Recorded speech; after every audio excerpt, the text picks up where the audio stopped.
Happy Father's Day, good bastards. Well, if you're in New Zealand, because today here in New Zealand it's Father's Day. And I woke up this morning feeling pretty good actually, because I've had a couple of 2 days of mega hunting. And I woke up thinking, what's Father's Day mean to me?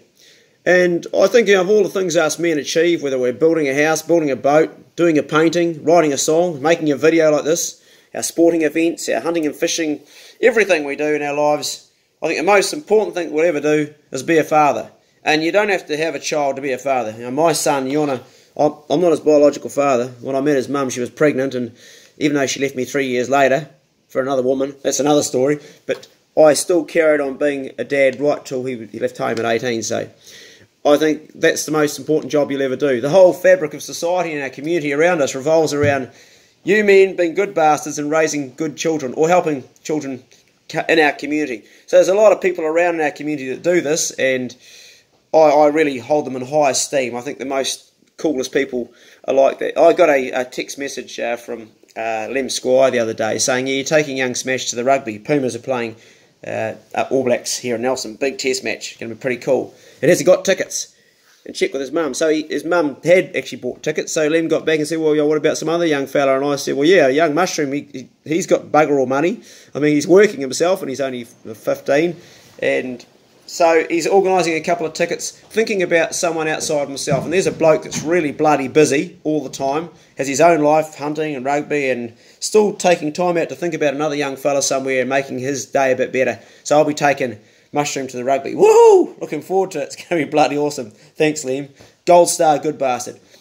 Yeah, so the other thing to do with our kids too is like my son, you know, I raised him, and it's a real important thing I think for us dads to do. I said to him when he was about 13, I think he was, I said, boy, I've always called him boy because my dad used to call me boy, is there anything I've ever done that's really hurt you that you're still hanging on to, that you know you feel I was being unjust or unfair?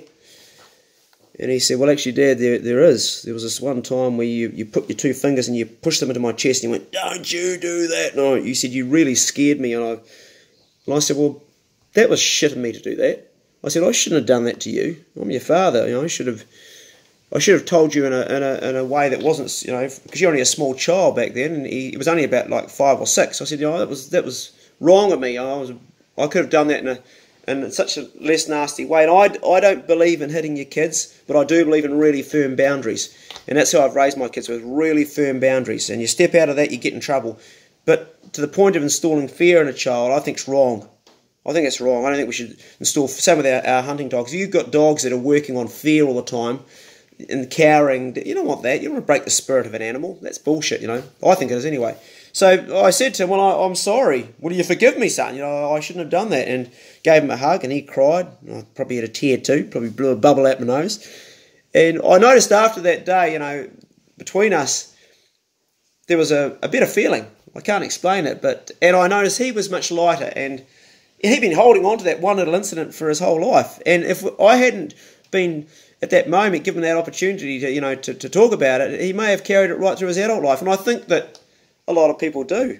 A lot of adults still carry shit from their fathers. It's really important that at some point you let it go and you realise you're not a little boy or a little girl anymore, and you make peace with your dad. My dad is my best friend today. He's 80, and you know, my parents broke up when I was 15, and I never saw him much as a child anyway.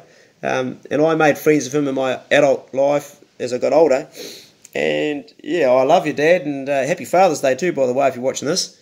And I really respect my dad. I don't believe that everything that my dad says is right. I don't hold him right up there like God, like I did when I was a little boy, because I realise, you know, as you grow older, there's differences. But on the whole, he's a good bastard, and I respect him, and I seek his counsel, and I have a laugh with him, and we listen to music, and we talk about boats, and we talk about hunting, talk about politics. We have a lot of fun, and the day he dies will be a very sad day for me. So I'm grateful for having a dad. So have a great Father's Day. If you're a daughter or son, ring your dad up and wish him a happy Father's Day. My two daughters, Hannah and Dayla, want to go rock climbing inside a climbing gym today with me, something I've never done, so I'll be doing that this afternoon. I've got a couple of pigs on the back of the truck to skin this morning. Took young Smash out this weekend with, good bastard Stephen, and stayed at his wife, him and their place, Tops is his wife. They just looked after us for 2 days, and we managed to get Smash his first stag. That's another story. We've got 10 pigs in, like, I don't know, in the Well, 1 pig the first day, 9 the second day. So it was amazing pig hunting. Choppy just caning it. By the way, Steve, if you're watching this, that 60 pounder that you carried out, 87 pounds, mate. Steve's got this habit of making everything lighter. And the stag that yesterday that Smash carried out, I said, man, that's going to be, his weight easy. And like Steve's, oh no, it's about 140 pounds. So we had a bet over a couple of whiskies, 196 pound. So everything that Steve now tells me is, including his own weight, I'm always going to add like 20, 25, 30 kilograms to it. Because he's a bit like the opposite to me. I always make things bigger and he always makes things smaller. Getting away from the story, have a great Father's Day. Love you all. Appreciate you. I'm very grateful for what you do, keeping me here with this bloody Patreon thing going. It's just fantastic, man. It means I'm out there doing it all the time. And you guys have a magic Father's Day if you're a father. And that includes if you're a mother too, that's a solo parent, a single parent, being the father and doing the job. Fathers are cool. Rock on. See you later.